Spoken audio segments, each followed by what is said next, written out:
빠밤! 네, 안녕하십니까 여러분들. 역사는 차트상 빠! 여러분들 화이팅하고 있죠? 네, 이런 말이 있더군요. 여러분, 완성되지 않은 집이 있습니다. 근데 두 종류가 있대요. 하나의 집은 집을 짓다가 그러니까 집을 짓고 있는 과정, 아직 완성되지 않은 그 집이 있고요. 어떤 집은요, 이 완성되지 않은 집은 집을 짓다가 아예 포기하고 완성되지 않은 집이 있대요. 자, 이 두 집은요 완전히 다르다고 합니다. 집을 짓는 과정의 그 집은요 설레임이야. 왜? 이제 끝을 볼 수 있는 그 과정이 있는 거니까. 하나씩 이렇게 맞추는 게 너무 재밌어. 그런데 집을 짓다가만 완성되지 않은 집은요 흉물입니다. 여러분들 이게 뭘 의미하냐면요, 여러분 지금 우리는 이 한국사 완강을 위해서 달려가고 있습니다. 근데 도중에 포기하면 굉장히 좀 가슴이 아파요. 네, 흉물이 집처럼 남을 수 있는 그런 상처가 될 수도 있다는 이야기입니다. 여러분들 끝을 보셔야죠. 끝을 보기 위해서 여러분들 지금 달려가고 있는 겁니다. 그 설렘, 완강을 위한 그 설렘으로 집을 짓고 있는 집을 짓고 있는 집. 네, 여러분들 지금 그 모습에 있다라고 생각하시고요. 절대 포기하시면 안 되겠습니다. 왜? 흉물이 되지 않기 위해서. 저와 함께 끝까지 갑시다.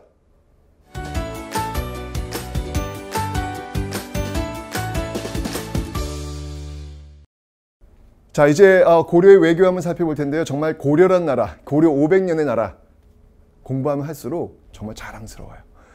그러니까 참 대단하신 분들이다라는 생각이 듭니다. 그 고려 500년 동안 정말 끊임없이 외침이 있는데 그 외침 속에서도 깃발을 꺾지 않고 고려라는 왕조를 유지했다는 사실. 이것만으로도 참 놀랍다라는 생각이 들고요. 또 한편으로는 많이 힘들었겠다.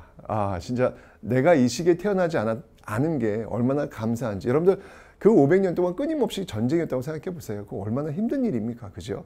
그런데 또 한편으로는 그 전쟁의 시기를 겪어내셨던 그런 분들 마음은 많이 아프지만 참 대단하시다라는 어떤 그런 생각이 듭니다.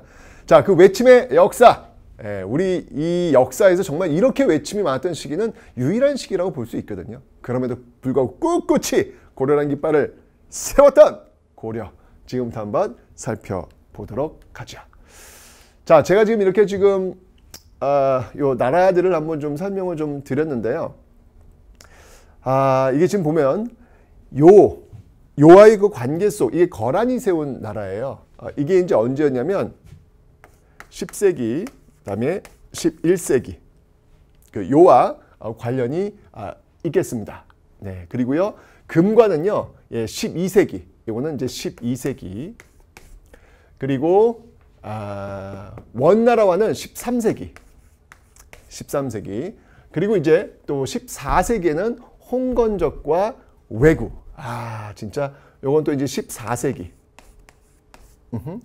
이제 끊임없이 정말 외침이 있었던 그런 시기다라고 볼 수가 있겠습니다. 자, 그럼 이제 하나씩 한번 살펴볼게요. 자, 먼저 10세기, 11세기입니다. 자, 이때 이제 누가 쳐들어오냐면 거란이 쳐들어옵니다. 자, 어떤 내용인지 한번 살펴볼게요. 자, 먼저 이 거란이 쳐들어오는데 누가 쳐들어온다? 네, 이렇게 거란. 이 거란이 쳐들어왔던 1차 침입이에요. 1차. 이 1차 침입 때 활약했던 인물이 누구냐면 바로 이 서희라는 인물이 되겠습니다. 이때 이 서희의 파트너가 누구였냐면 이 거란의 그 파트너라고 볼 수 있는 게 바로 소손영이라는 인물인데요. 그러니까 이때 이 거란이 쳐들어와가지고 뭘 요구하냐면, 야, 너희들은 저 신라 계승한 나라 아니야? 그러니까 너희들이 좀 갖고 있는 고구려 땅 그거 내놔라고 얘기를 하는 거예요. 고구려 땅은 우리 땅이야, 이렇게 얘기하는 것이죠.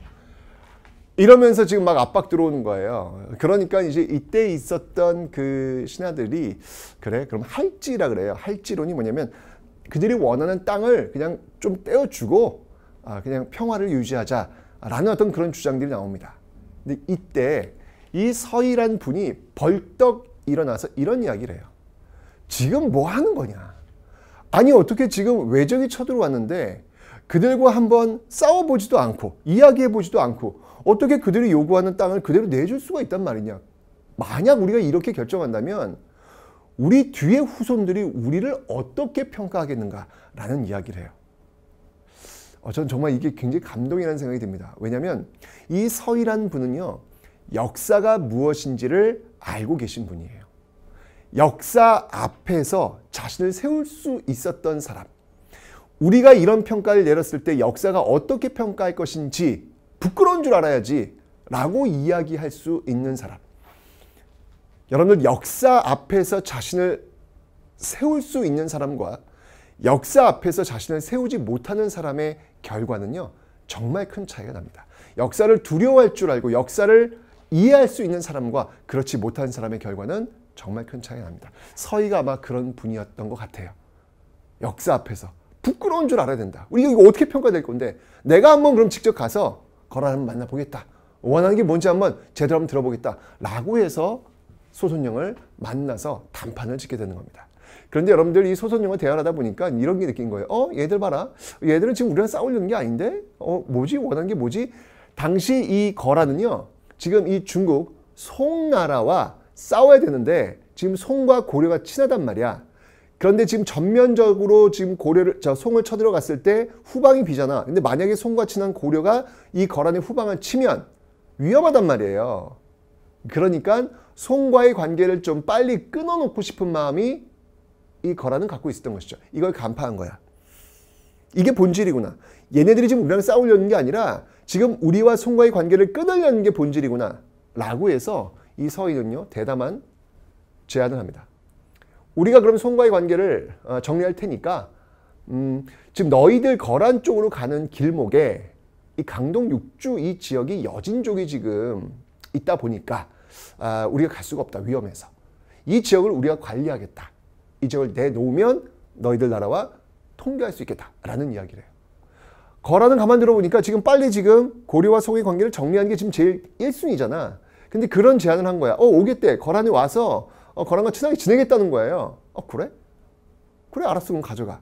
라고 해서 얻은 지역이 어디냐면 여기가 바로 강동 육주 지역이라는 거예요. 야, 정말 여러분들, 전쟁하자고 왔던 사람들한테 싸우지도 않고 그들로부터 땅을 얻어낸, 이건 정말 희대의 사건이야. 야, 정말 외교란 이런 거구나. 그러니까 세치어로, 정말 이 세치어로 이 엄청난 땅을 확보한 서희. 진짜 여러분들 나중에 혹시 외교관 되시려는 분들은요, 이 서희의 외교를 정말 눈여겨보시기 바랍니다. 눈에 보이는 것들이 아니라 눈에 보이지 않는 무언가를 요구하는 게 무엇인지를 정확히 파악하는 것. 이게 외교의 핵심이거든요. 그럼 여러분들, 거란은 그럼 손해일까? 그렇지 않아요. 거란은 정말 그 넓은 영토를 갖고 있는 거란이 강동 육주를 떼어주는 거 정말 일부거든요. 그 일부를 주고 송과 고려의 관계를 끊고 송을 마음껏 공략할 수 있는, 공격할 수 있는 여유를 확보했다는 거예요. 이건 어떻게 보면 강동 육주는 투자할 수 있는 거죠. 그죠? 결코 거란도 손해본 게 아닙니다. 그러니까 서로가 윈윈 하면서 만족하면서 타협점을 얻어낼 수 있는 그 지점을 확보하는 게 이게 외교의 아트거든요. 이걸 지금 서희가 해낸 겁니다. 대단하죠, 여러분들? 네, 좋습니다. 자, 이게 거란의 1차 침입 때 있었던 내용들이고요.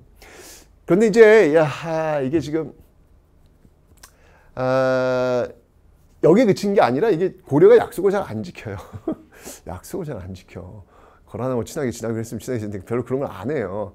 결국은 또 쳐들어오게 됩니다. 2차 침입이 있어요. 2차 침입. 2차 침입은 이제 양규라는 그 인물을 통해 가지고 좀 맡게 되는데, 그거는 그냥 패스하도록 하겠습니다. 이 3차 침입, 이제 계속해서 고려 약속을 안 지키니까 3차 때 또 쳐들어와요. 3차 침입 때. 자, 이 3차 침입 때 활약했던 인물이 누구냐면 바로 강감찬이다라는 인물이에요. 이 강감찬 같은 경우에는요, 이 3차 침입 때는 정말 맞서 싸웁니다. 맞서 싸웁니다. 우리 한번 이 고려에 한번 힘을 보여주는 것이죠. 그게 뭐냐면 바로 귀주대첩이다. 귀주대첩이다라는 것이죠. 이 강감찬이 태어난 곳이 어디냐면 여러분들, 서울의 낙성대라는 곳입니다. 낙성대. 뭐냐면 별이 떨어진 곳이에요. 별이 떨어졌고 그 별이 바로 강감찬이다. 뭐 이렇게 연결하는 것이죠. 그래서 낙성대와 이 강감찬은 이런 연결고리가 있습니다.